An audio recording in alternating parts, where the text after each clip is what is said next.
My name is Maikol Akintonde, and I'm a real estate agent with CoWork Banker.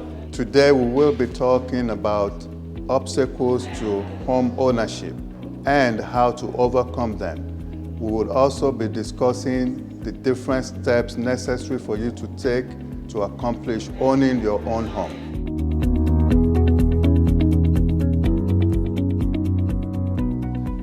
Why do you want to own a home? Why would anybody want to own a home? To build equity. Perfect, thank you. Anyone else? So they don't have to move when their landlord says they have to move. So you don't have to move when your landlord says you gotta go, right? To paint your walls whatever color you want. Absolutely. And what color would you paint your wall? I don't know. You don't know yet. Okay. We'll find out after you buy. We'll find out after you bought your home, right? One of the major benefit of owning a home is there's no landlord, so your monthly payment will not go up. There are two ways in which people build equity. The first one is by paying down your mortgage.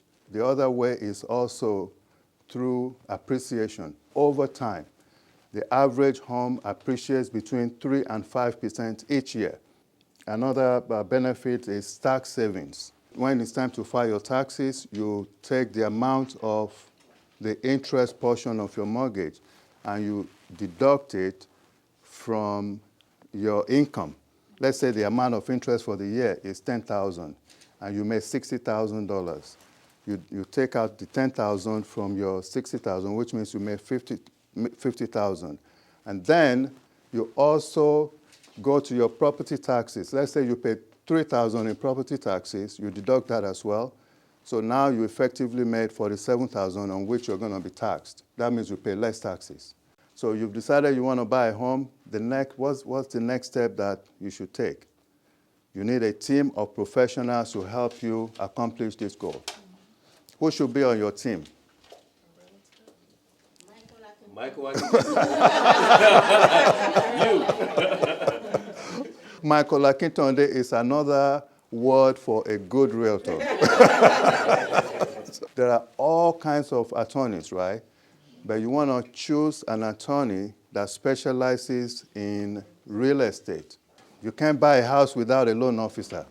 That's just how, unless if you have a lot of cash. So you need somebody who's going to help you find the best loan in your circumstance. Once you have your team, you want to define what kind of home you want. In real estate, we say everything is location, location, location. And there's a reason for that. It's because once you buy, you can't just, it's not a car, you can't just drive it back or, you're here. This is where you're going to live for however many years. And if you don't choose wisely, if you're trying to sell, your home may stay on the market for 3 years in some cases or longer. Once you've decided on the home you're buying, you want to talk to your realtor. Your realtor will help you craft your offer because this is an art. There are some things that go on in the background that you may not be aware of, and having a good realtor will help you determine how to craft your offer. Once your offer is accepted, there are some certain events that happen, including attorney review. So you have a real estate attorney who's going to help you review the contract and make sure there are no hidden traps for you. You remember we talked about hiring a home inspector? After the inspection is done, when you get the report, there may be some things you request from the seller that they should repair in the house. Hopefully the seller would agree. A lot of cases they agree because they do want to sell the home.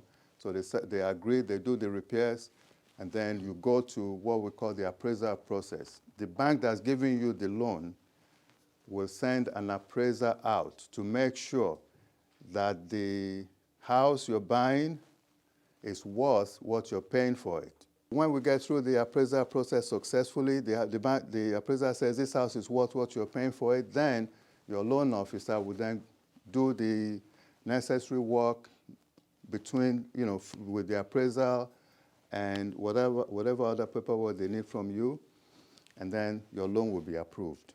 You've gone through all of this. Now we're ready to close. It's time to sign all the final documents. You get what's called a closing disclosure about 3 days before it's time for you to close, giving you time to review it. Closing disclosure includes information on how much your loan, how much your monthly mortgage is, how much you're going to pay on the loan for the life of the loan, your interest rate, and some other details. Call your loan officer to help you review it so that you can sign it. Once it's signed, then you get what's called a clear to close. One thing that has to happen before you go to closing is a final walkthrough. Please don't do your final walkthrough on the day of closing. A lot of times your closing might be in the afternoon, so you might say, well, we'll go to, the closing is at 3 o'clock, we'll go do a final walkthrough at 1 o'clock. Very bad idea. What if you get there and a pipe had burst? Are you going to still close? The seller doesn't have the opportunity to do any repairs.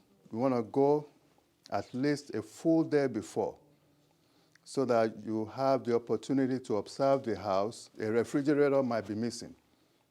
That's happened to one of our clients. They went in, the refrigerator that was there when they did the inspection was gone. It was a different one, cheaper quality. The seller had to replace it before we closed. On the day of closing, make sure you attend the closing. You'll review the documents, and then your down payment and closing costs, you may have to bring to the closing as a cashier's check. Always check with your attorney, your realtor, and your loan officer where the money should go. If it's under $50,000, it should be a cashier's check. And you take it with you to closing. Don't wire it. If it's $50,000 or more, that's when you wire. And make sure you confirm the wiring instructions before you do. One thing that I will say is stay focused on the goal. There are so many distractions that happen during the process. Instead of getting distracted, call your realtor, that they're your counselor.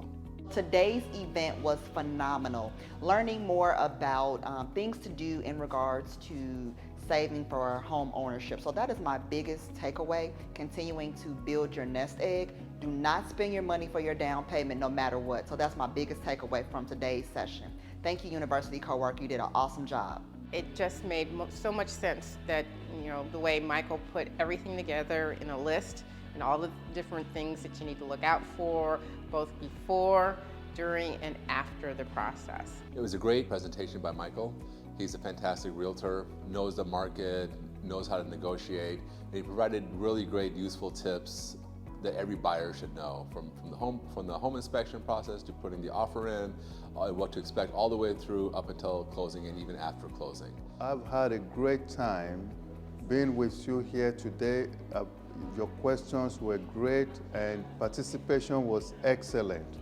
I also want to thank our host, University CoWork, for giving us this great space to have this event. And for those of you who have questions that you want to get answered, you're welcome to contact us via email. You're also welcome to visit our website, chicagosouthloopproperties.com. We'll make sure we answer every question you have.